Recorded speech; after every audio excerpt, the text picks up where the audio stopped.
नमस्कार दोस्तों, आइए जानते आज मध्य प्रदेश की बड़ी खबरें। आज की पहली खबर है कि एमपी विधानसभा में लागू होगा ड्रेस कोड। मध्य प्रदेश विधानसभा के आगामी सत्र से सदन का नजारा बदला बदला सा दिखेगा, क्योंकि विधानसभा अधिकारी कर्मचारी एक जैसी पोशाक में दिखेंगे। ड्रेस कोड लागू किया जा रहा है। पुरुषों के लिए पैंट शर्ट और महिलाओं के लिए साड़ी ब्लाउज शामिल हैं। समर जैकेट और बंद गले का कोट भी शामिल किया गया है। इस कवायद का मकसद है कि वेल ऑफ द हाउस में बैठने वाले अफसरों एवं कर्मचारियों में समानता दिखे। सदन में अधिकारियों के लिए अभी किसी भी तरह का ड्रेस कोड नहीं है, लेकिन उन्हें निर्देश है कि वे शालीन कपड़ों में दिखें। अब अफसरों को विधानसभा सचिवालय द्वारा तय कोड के कपड़े पहनने होंगे।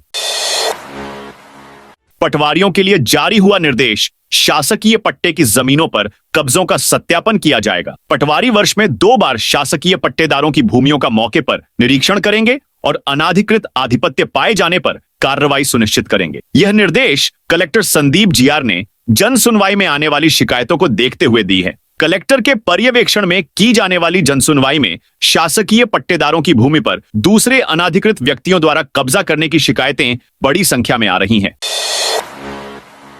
एमपी बोर्ड ने 10वीं 12वीं के एग्जाम फॉर्म की डेट बढ़ाई। मध्य प्रदेश माध्यमिक शिक्षा मंडल की हाई स्कूल एवं हायर सेकेंडरी परीक्षा में असफल रहे विद्यार्थियों को एक मौका और दिया जा रहा है। मुख्य परीक्षा में असफल रहे विद्यार्थी 17 जून से 5 जुलाई 2025 तक दूसरी बार परीक्षा दे सकेंगे। इसके लिए अब 8 जून तक परीक्षा फॉर्म भरे जा सकेंगे। छात्रों को पोर्टल पर जाकर फॉर्म भरना होगा। पहले यह तिथि 21 मई और बाद में संशोधित कर 31 मई 2025 निर्धारित की गई थी।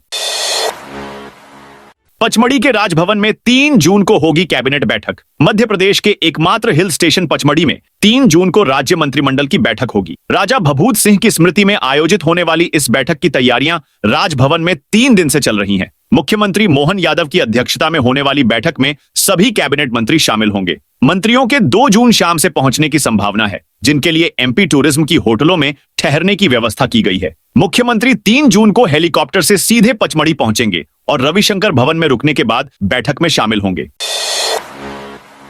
महाकाल मंदिर में फर्जी टिकट से दर्शन कराने वाला पकड़ाया। उज्जैन के विश्व प्रसिद्ध महाकालेश्वर मंदिर में फर्जी तरीके से श्रद्धालुओं को दर्शन कराने का मामला सामने आया है। मंदिर के सुरक्षा अधिकारियों ने एक युवक को 7 श्रद्धालुओं के साथ पकड़ा है। आरोपी अजय बैरागी 25 श्रद्धालुओं से वीआईपी दर्शन के नाम पर 1100 रुपए प्रति व्यक्ति वसूल रहा था। मामला शुक्रवार का है। शनिवार को आरोपी के खिलाफ केस दर्ज करने के बाद कोर्ट ने उसे जेल भेज दिया है। ग्वालियर हाईकोर्ट परिसर में अंबेडकर प्रतिमा स्थापना को लेकर 2 गुट आमने सामने। ग्वालियर हाईकोर्ट परिसर में संविधान निर्माता भीमराव अंबेडकर की प्रतिमा लगाने को लेकर वकीलों के 2 गुट आमने सामने हैं। एक गुट का कहना है कि उन्हें प्रतिमा लगाने के लिए चीफ जस्टिस से स्वीकृति मिल चुकी है। आदेश के बाद पीडब्ल्यूडी विभाग ने उसके लिए फाउंडेशन भी तैयार कर दिया था, लेकिन बार एसोसिएशन इसका विरोध कर रहा है। जबकि प्रतिमा लगाने का विरोध कर रहे गुट का दावा है कि चीफ जस्टिस की सहमति प्रक्रियात्मक गलती है। कोर्ट परिसर में किसी भी व्यक्ति का महिमा मंडन करने के लिए मूर्ति नहीं लगाई जाए। वैसे भी न्यायालय परिसर में तिरंगा लग चुका है। इससे बड़ा देश में कोई नहीं है। कोरोना के नए वेरिएंट को लेकर अलर्ट। देश भर में कोरोना के तेजी से बढ़ते मामलों के बीच मध्य प्रदेश में भी इस नए वेरिएंट ने पांव पसारना शुरू कर दिए हैं। हालात ये हैं कि यहां लगातार सामने आ रहे मामलों को लेकर सरकार भी अलर्ट मोड पर आ गई है। ऐसे में सरकार जल्द कोरोना को लेकर गाइडलाइन जारी कर सकती है। संभवतः सोमवार को कोरोना से बचाव के लिए गाइडलाइन जारी हो सकती है। दरअसल गाइडलाइन जारी नहीं होने के कारण सरकारी अस्पतालों में अब तक कोविड की जांच शुरू नहीं की जा सकी है। जबकि हकीकत यह है कि बीते 6 दिनों के दौरान विशेषकर इंदौर में कोविड के 13 नए मरीजों की पुष्टि हो चुकी है, जिनमें से 1 मरीज की मौत भी हो चुकी है। यह संकेत करता है कि कोविड के मामलों में अभी भी वृद्धि हो रही है। इसलिए सावधानी के साथ साथ सतर्कता बरतना जरूरी है। भाजपा के 3 दिग्गज नेताओं को मिल सकती बड़ी जिम्मेदारी। पीएम नरेंद्र मोदी के राजधानी भोपाल के दौरे के बाद से मध्य प्रदेश की राजनीति में नई चर्चा को जन्म दे दिया है। भाजपा के 2 विधायक और 1 सांसद को बड़ी जिम्मेदारी मिल सकती है। बता दें कि यह दोनों नेता बुंदेलखंड से आते हैं। वहीं सांसद आदिवासियों के बड़े चेहरे माने जाते हैं। विधायक गोपाल भार्गव, विधायक भूपेंद्र सिंह और सांसद फग्गन सिंह कुलस्ते को बड़ी जिम्मेदारी मिल सकती है। शनिवार को राजाभोज एयरपोर्ट में पीएम मोदी का स्वागत करने के लिए गोपाल भार्गव, भूपेंद्र सिंह और फग्गन सिंह कुलस्ते मौजूद थे। सूत्रों के मुताबिक इन नेताओं के नाम प्रदेश संगठन से नहीं बल्कि पीएमओ से आया था, क्योंकि ऐसी व्यवस्थाएं पीएमओ की ओर से देखी जाती हैं।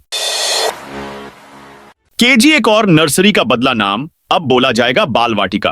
राजगढ़ जिले में संचालित करीब 1200 से अधिक प्राथमिक स्कूलों की नर्सरी केजी 1 और केजी 2 के नाम बदले गए हैं। अब इन्हें क्रमशः बाल वाटिका अरुण, उदय और प्रभात के नाम से जाना जाएगा। यह जिले के सभी सरकारी और गैर सरकारी स्कूलों के लिए लागू होगा। तीनों की कक्षाओं के नाम में यह बदलाव तत्काल प्रभाव से किया जाएगा। दरअसल राज्य शिक्षा केंद्र की ओर से जारी दिशा निर्देश के अनुसार ये नाम बदले गए हैं। हाल ही में स्कूल शिक्षा मंत्री और अध्यक्ष टास्क फोर्स समिति की अध्यक्षता में हुई बैठक में राष्ट्रीय शिक्षा नीति 2024 के क्रियान्वयन को लेकर चर्चा की गई। इसमें यह निर्णय लिया गया।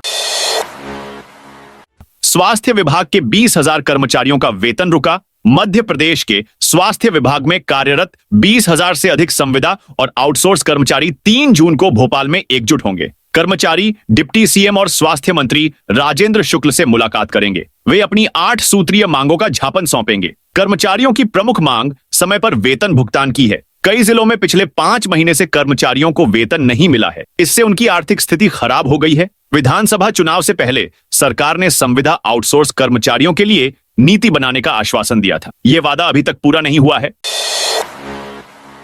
इंदौर में आपत्तिजनक कमेंट मामले में 2 पटवारी सस्पेंड। सोशल मीडिया पर सीनियर अधिकारियों के खिलाफ आपत्तिजनक कमेंट्स करना इंदौर के 2 पटवारियों को महंगा पड़ गया। मामला कलेक्टर आशीष सिंह के संज्ञान में आया। इसके बाद उन्होंने दोनों पटवारियों को तत्काल प्रभाव से सस्पेंड कर दिया। मीडिया ग्रुप में किए गए इन कमेंट्स से वरिष्ठ अधिकारियों की गरिमा को ठेस पहुंची है। पहला मामला तहसील राव के पटवारी चेतन उपाध्याय का है। उन्होंने शुक्रवार को व्हाट्सएप मीडिया ग्रुप में एक वरिष्ठ अधिकारी पर दुर्भावनापूर्ण टिप्पणी की। यह कृत्य सेवा आचरण नियमों का उल्लंघन माना गया। इसके चलते उन्हें सस्पेंड किया गया। उनका मुख्यालय अधीक्षक भू अभिलेख कार्यालय इंदौर तय किया गया है।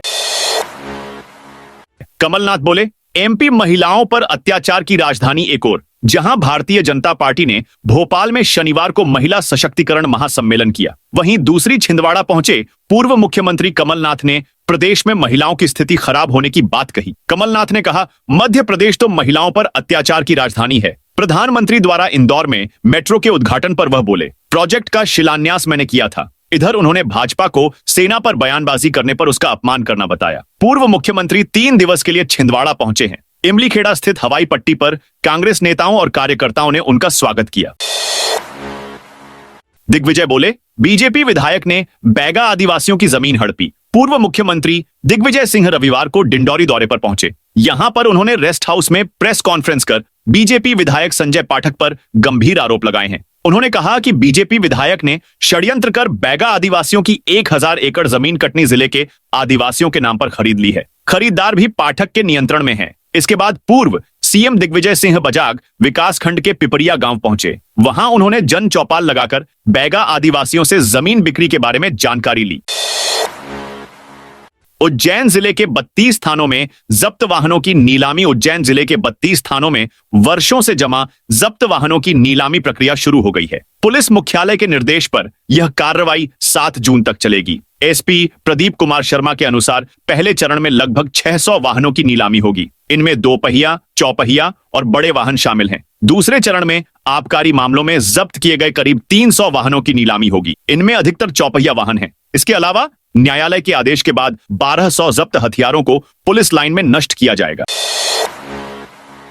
किसान सम्मान निधि योजना से जुड़ी बड़ी खबर। मध्य प्रदेश सरकार अब पराली जलाने वाले किसानों पर सख्त एक्शन लेने जा रही है। ऐसे में प्रदेश के 700 किसानों को केंद्र सरकार की ओर से प्रदान की जाने वाली किसान सम्मान निधि की राशि नहीं दी जाएगी। यही नहीं, ये किसान समर्थन मूल्य पर बिक्री से भी वंचित रहेंगे। पराली जलाने वाले 604 किसानों पर एफआईआर दर्ज की जा चुकी है। साथ ही अलग अलग जगहों पर लाखों रुपए जुर्माना भी वसूला गया है। मध्य प्रदेश सरकार ने पराली जलाने पर बैन लगा रखा है। बावजूद इसके कई किसान पराली जलाने से बाज नहीं आ रहे। नर्मदापुरम जिले में पराली जलाने के सबसे अधिक 5774 मामले सामने आए हैं।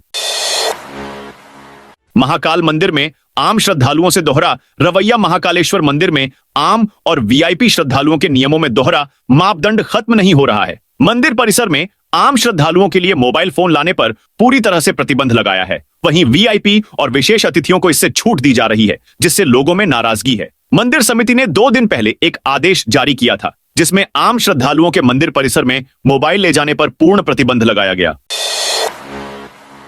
बीजेपी विधायक ने की शस्त्र लाइसेंस पर लगी रोक हटाने की मांग। मध्य प्रदेश के भाजपा विधायक घनश्याम चंद्रवंशी ने शस्त्र लाइसेंस पर लगी रोक हटाने की मांग की है। इसके लिए विधायक ने प्रदेश के मुख्यमंत्री डॉ मोहन यादव को पत्र लिखा है। पत्र में घनश्याम चंद्रवंशी ने महिलाओं को शस्त्र चलाने का प्रशिक्षण देने की भी बात कही है। साथ ही पीएम मोदी के कुशल नेतृत्व का भी जिक्र किया है। बता दें कि एमपी के शाजापुर जिले के कालापीपल विधानसभा क्षेत्र से बीजेपी विधायक घनश्याम चंद्रवंशी ने सीएम मोहन यादव से शस्त्र लाइसेंस पर लगी रोक को हटाने की मांग की है।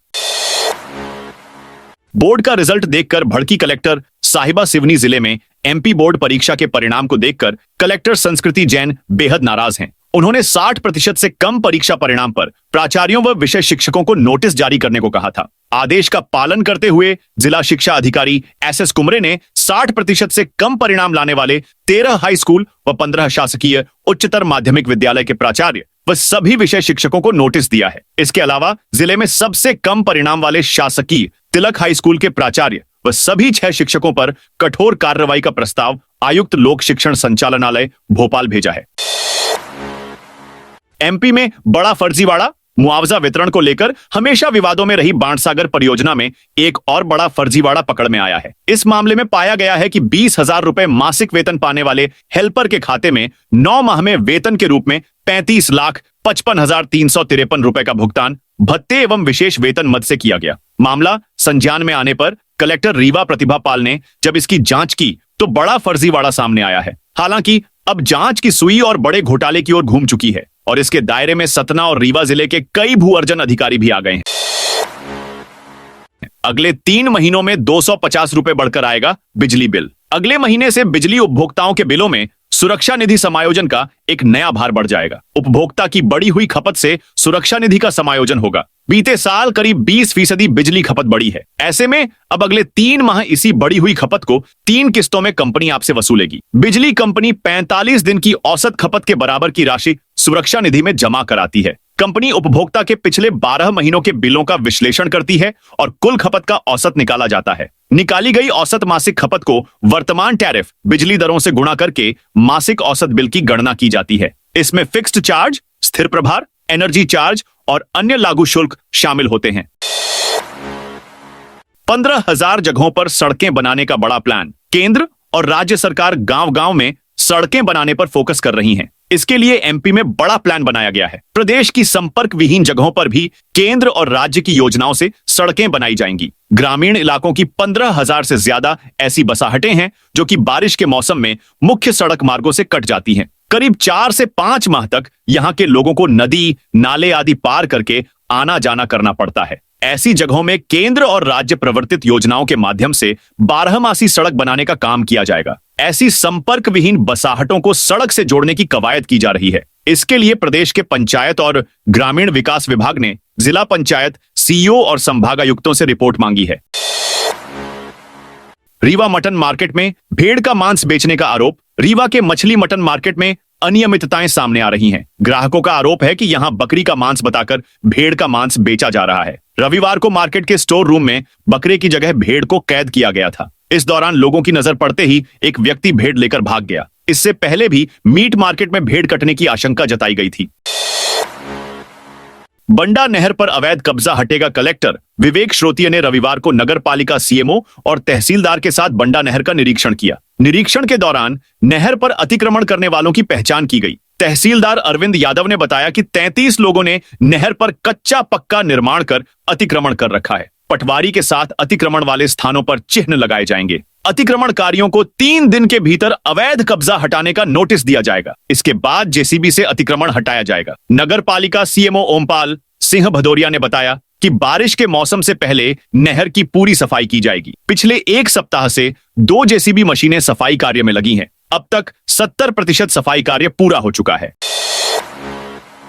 धीरेन्द्र शास्त्री बोले, दिसंबर में पश्चिम बंगाल जरूर जाएंगे। छतरपुर में शनिवार रात सुंदरकांड सम्मेलन में बागेश्वर धाम के पीठाधीश्वर धीरेन्द्र कृष्ण शास्त्री ने श्रद्धालुओं के साथ एक बैठक की। इस दौरान शास्त्री ने कई मुद्दों पर अपने विचार रखे। उन्होंने बकरीद, लव जिहाद और पहलगाम में हुए आतंकी हमले पर चिंता व्यक्त की। उन्होंने पश्चिम बंगाल में हिंदुओं पर हो रही हिंसा की निंदा करते हुए वहां पर दिसंबर में कथा करने की बात कही। शास्त्री ने कहा कि बकरीद पर बलि प्रथा आज के समय में गलत है। जब कोई जीव को जन्म नहीं दे सकता तो उसे मारने का अधिकार भी किसी को नहीं है। उन्होंने कहा कि किसी भी धर्म, संप्रदाय या संस्कृति में जीव हिंसा निंदनीय है। सनातन धर्म में भी बलि प्रथा रही है, लेकिन वह उस समय की परिस्थिति रही होगी। आज उसका विकल्प मौजूद है, इसलिए हमें इस प्रथा को रोकना चाहिए।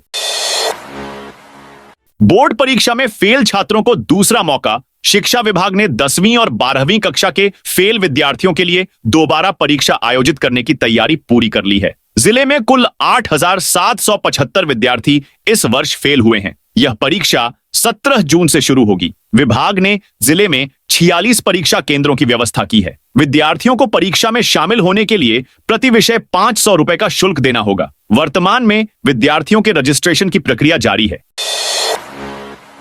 सोना चांदी में मामूली गिरावट। इंदौर सराफा बाजार में शनिवार को सोने और चांदी की कीमतों में मामूली गिरावट दर्ज की गई। सोना कैडबरी 100 रुपए घटकर 95,900 रुपए प्रति 10 ग्राम पर आ गया। चांदी चौरसा 200 रुपए की गिरावट के साथ 97,400 रुपए प्रति किलो पर पहुंच गई। इन कीमतों पर भी बाजार में ग्राहकी सामान्य रही। स्थानीय ज्वेलर्स ने दोनों कीमती धातुओं के दाम में मामूली कटौती करके बिक्री की। उज्जैन एयरपोर्ट की भू अर्जन रिपोर्ट जल्द। प्रधानमंत्री नरेंद्र मोदी द्वारा मप्र में शनिवार को दतिया, सतना में हवाई अड्डों का वर्चुअल लोकार्पण करने के बाद अब विमानन विभाग की तैयारी शिवपुरी में हवाई अड्डा विकसित करने की है। इसके लिए शिवपुरी जिला प्रशासन को लगभग 46 एकड़ अतिरिक्त जमीन तलाशने के निर्देश दे दिए गए हैं। अभी शिवपुरी में प्रस्तावित हवाई अड्डे के लिए लगभग 60 एकड़ जमीन उपलब्ध है। आईआईटी इंदौर के पहले सर्वे में खुलासा। मप्र में बेतवा नदी को संरक्षित करने के लिए आईआईटी इंदौर ने डिटेल प्रोजेक्ट रिपोर्ट बनाने पर काम शुरू कर दिया है। जो टीम यह काम कर रही है उसमें शामिल विशेषज्ञों ने जब किनारों का निरीक्षण किया तो अलग अलग क्षेत्रों में 3000 मीटर के दायरे में 80 से अधिक नाले और सीवेज पॉइंट मिले, यानी हर 200 मीटर पर 5 नाले या सीवेज पॉइंट। यह स्थिति विदिशा शहर के करीब अधिक है। इसमें रहवासी क्षेत्रों के यानी कॉलोनियों के साथ उद्योगों से सीधे नदी में मिलने वाला सॉलिड और लिक्विड वेस्ट शामिल है। अब फिर इंदौर एयरपोर्ट को नंबर 1 बनाने का प्रयास। लगातार गिरती रैंकिंग से सबक लेकर एयरपोर्ट प्रबंधन ने यात्री सुविधाओं को नए सिरे से विस्तार देने पर काम शुरू कर दिया है। इस कड़ी में एयरपोर्ट के हर हिस्से को संवारा जा रहा है। वर्तमान और ओल्ड टर्मिनल में यात्रियों के बैठने के लिए 1000 नई कुर्सियां लगाई जाएंगी। इंटरनेशनल स्टैंडर्ड के साइन बोर्ड भी लगाए गए हैं। इससे यात्रियों को आसानी से जानकारी मिल रही है। दरअसल ACI ESQ सर्वेक्षण में इंदौर एयरपोर्ट की रैंकिंग 2023 में नंबर 1 थी। 2024 में 9 पायदान खिसक कर 10वें पर आ गई। अब फिर से इंदौर एयरपोर्ट को नंबर 1 बनाने के लिए बदलाव किए जा रहे हैं। सभी पैरामीटर पर फोकस किया जा रहा है। जहां जो कमियां हैं उन्हें दूर कर रहे हैं। उज्जैन की होटल से हिंदू युवती मुस्लिम युवक को पकड़ा। उज्जैन में शनिवार को हिंदू जागरण मंच के कार्यकर्ताओं ने महाकाल मंदिर क्षेत्र की एक होटल से मुस्लिम युवक और हिंदू युवती को पकड़ा। महाकाल मंदिर क्षेत्र की एक होटल में नागपुर से आए मुस्लिम युवक व हिंदू युवती ठहरे थे। यहां पर युवक ने युवती का आईडी प्रूफ नहीं दिया था। जानकारी मिलने के बाद होटल पहुंचे हिंदू जागरण मंच के कार्यकर्ता पुलिस की मौजूदगी में युवक व युवती को थाने लेकर पहुंचे। पुलिस ने मुस्लिम युवक पर 170 BNSS की कार्रवाई कर जेल भेज दिया है। वहीं होटल संचालक पर धारा 223 BNS के तहत का केस दर्ज किया है। पुलिस ने युवती को 1 स्टॉप सेंटर पहुंचाया है। युवती को परिजनों के आने के बाद उनके सुपुर्द किया जाएगा। AIMIM जिलाध्यक्ष ने विहिप कार्यकर्ताओं को गुंडा बताया। रतलाम में बजरंग दल ने AIMIM पार्टी के जिलाध्यक्ष एजाज सुल्तान के खिलाफ स्टेशन रोड थाने में शिकायत की। आरोप है कि एजाज सुल्तान द्वारा भोपाल की घटना को लेकर सोशल मीडिया पर गलत टिप्पणी कर, नेगेटिव कमेंट कर सामाजिक वातावरण को बिगाड़ने की कोशिश की। विश्व हिंदू परिषद संगठन को गुंडा बताया है। SP सत्येंद्र घनघोरिया, थाना प्रभारी स्वराज डाबी को एजाज सुल्तान के खिलाफ झापन सौंपा। एजाज ने भोपाल में हुई एक घटना पर पोस्ट किया था।